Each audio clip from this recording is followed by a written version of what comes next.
So Phulmoni Dasi's case is a case that involved a young child wife between 10 to 12 years of age who was raped to death on her quote-unquote wedding night, according to the legal sources.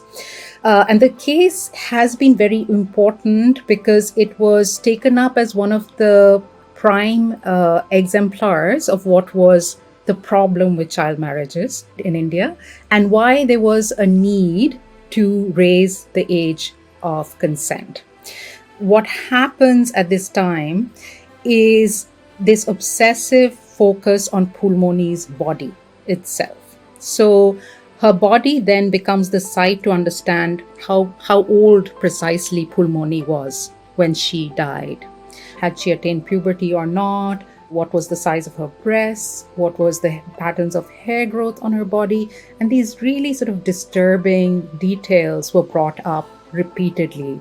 And these discussions were not taking place only to determine the form of violence or the scale of violence that had been visited upon her, but this excessive sort of scrutiny of the body, the medicalized gaze that comes to fall on the body, is fascinating because it's not tied up any longer only to questions of social justice or to protection, but it is about trying to determine with absolute certainty what the signs of childhood are in a body.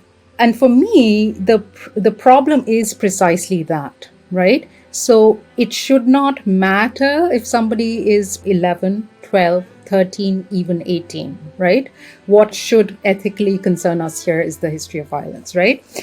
But what becomes interesting is that because of this particular repulsion we have for sexual violence against children, right, that it becomes important, and it became important then, and it is important to us now, to have a body be legible as that of a child. And I think that sort of constrains and circumscribes the problem of gender justice, because it not only sort of narrows down how we think of women's rights, it actually makes the child the foil for our understanding of rights, and therefore actually ends up robbing the child figure of aspects of, for lack of a better term, agency, and a more sort of capacious understanding as to what is possible in terms of protection for women and children.